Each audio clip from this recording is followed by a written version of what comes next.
sono in un posto pazzesco. È un'oasi a circa 60 km dall'Algeria, sono praticamente alle porte del deserto, sono dentro il deserto, non c'è nessuno in giro. E sono costruzioni interamente fatte in terra. E la cosa pazzesca è che resistono. Il Sahara, un luogo che richiama alla mente molte immagini. Ma com'è vivere in questo deserto? Chi sono i popoli che lo chiamano casa? In questo viaggio mi accompagnerete in un antico villaggio costruito in terra. Conosceremo la cultura dei berberi, antichi nomadi dagli usi e costumi unici. Ma come sono finito qui? Il mio viaggio inizia ad Agadir, nel sud del Marocco. Da qui ho dovuto prendere un bus locale, attraversare la catena montuosa dell'Atlas che divide la costa atlantica dal deserto del Sahara. La mia meta è Taghouit, piccola cittadina al confine con il deserto.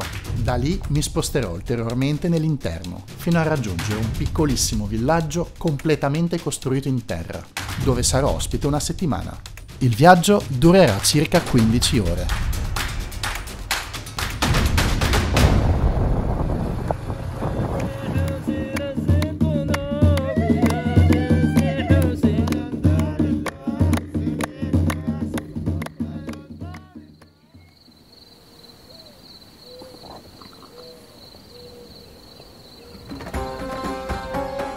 Lui è Hassan e lui è Hamza. Mi ospiteranno in cambio di una mano con alcuni lavori. Scusate, sto cercando una posizione decente perché c'è troppo sole e non riesco a tenere gli occhi aperti. Quello che vedete alle mie spalle è Ouled Ali, un piccolo villaggio all'interno di un palmeto, circa 25 km da Taghouit e a una sessantina di chilometri dal confine algerino. La maggior parte degli abitanti di questa zona lavora appunto nell'agricoltura e nello specifico nella coltivazione dei datteri da palma. Fino a un paio di generazioni fa la maggior parte delle famiglie di questa zona erano nomadi, per poi trasferirsi all'interno di queste casbe in adobe che vedete alle mie spalle, le quali però stanno a loro volta venendo lentamente abbandonate per trasferirsi appunto nelle cittadine vicine.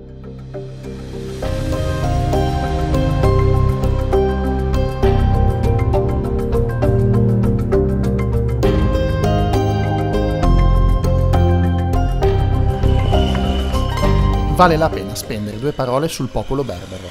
I berberi, o i Mazichen, come preferiscono farsi chiamare, sono gli abitanti originari del Maghreb, area geografica del Nord Africa occidentale, corrispondente a Marocco, Algeria, Tunisia, Libia e Mauritania. Originariamente nomadi animisti, con la colonizzazione araba si convertono all'Islam e cominciano a vivere in villaggi costruiti in terra. Hanno un alfabeto proprio e una propria lingua, il Tamazigh, oltre a vestiti e musiche tradizionali. Per secoli i berberi sono stati emarginati dalla società araba marocchina, obbligati a vivere nelle montagne o nel deserto. Negli ultimi anni vi è un forte movimento di rivendicazione amazigh nel paese e dal 2011 il Tamazigh è diventato una delle lingue ufficiali del Marocco.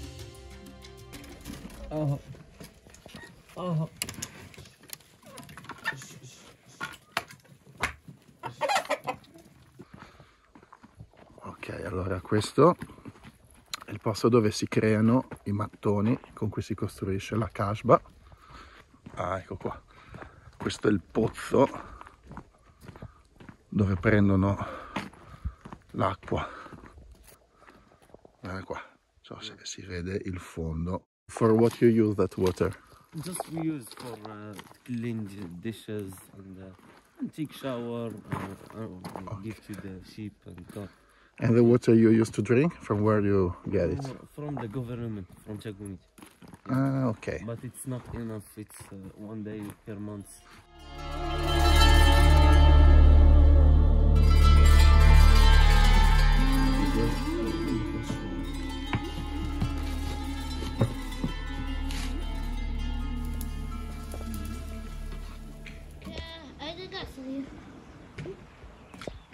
The most of people just they work with the farm, small farm like with palm tree. There is a board or something like that, yeah. To stop water, this is problem, yeah. like they use to make for energy solar, and this area they don't care about this area, just for power. Yeah, and they let this palm dead. It's a problem, and this is big mistake for the government. Never someone have a right to stop water from the rivers or whatever. Nel 2013 è stata inaugurata la diga di Ortazzà. Di fatto ha prosciugato il fiume Dra che passava per questa valle, rendendo la sussistenza di queste comunità impossibile. Inoltre, l'economia della zona è basata sulla coltivazione di palme da datteri, che però non danno frutti da anni per via della siccità. Nice. Il vicino di casa si offre di accompagnarmi a vedere come prendono l'acqua da pozzi sotterranei. Ogni famiglia ha un accesso limitato e i flussi idrici vengono regolamentati dalle amministrazioni.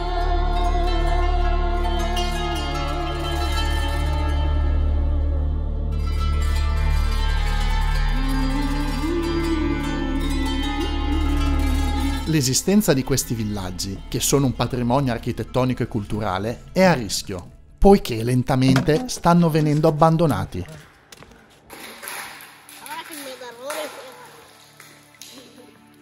Fino a qualche anno fa vivevano qui 25 famiglie, ora solamente 5, e parlando con le persone sembrano tutti intenzionati ad andarsene.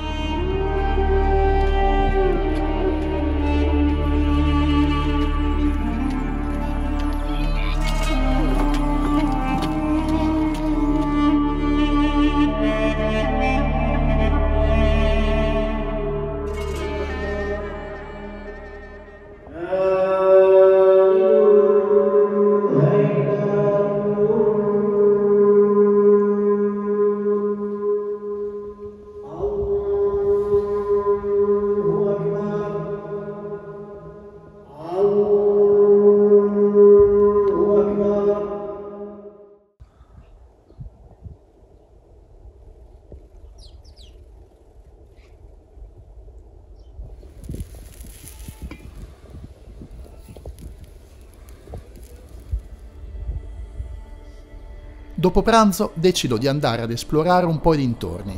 Il paesaggio che mi accoglie è incredibile.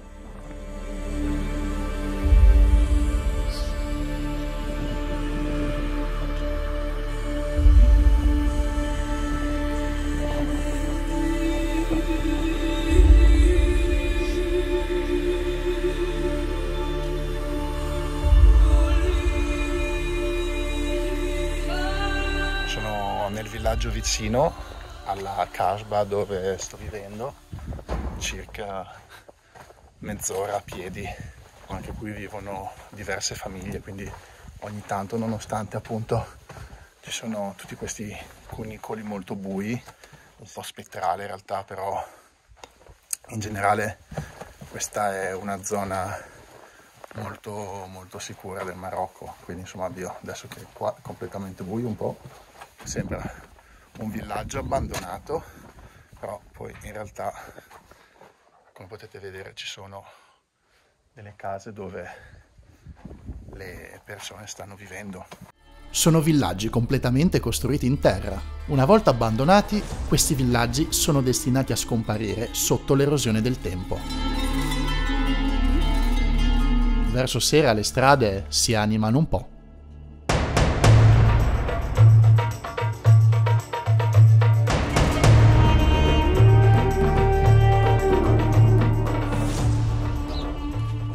Si sparge la voce e tutti ci tengono a mostrarmi i loro animali.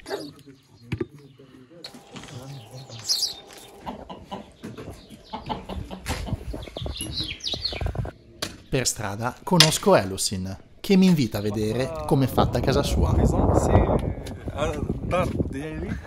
La casa, come potete vedere, è in cemento, questo perché è più giovane e ha un lavoro in paese che gli ha permesso l'acquisto dei materiali. Un peu.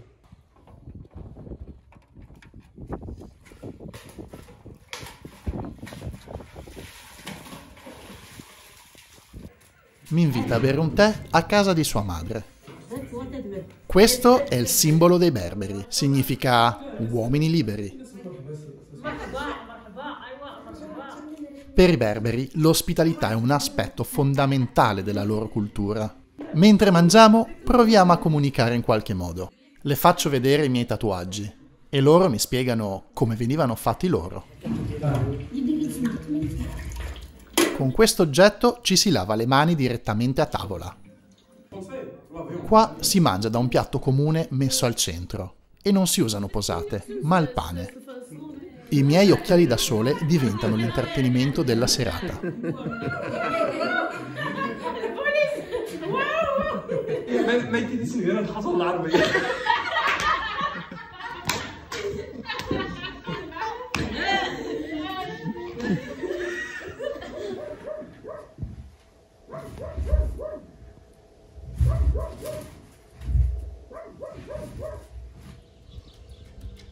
Arriva il momento di ripartire.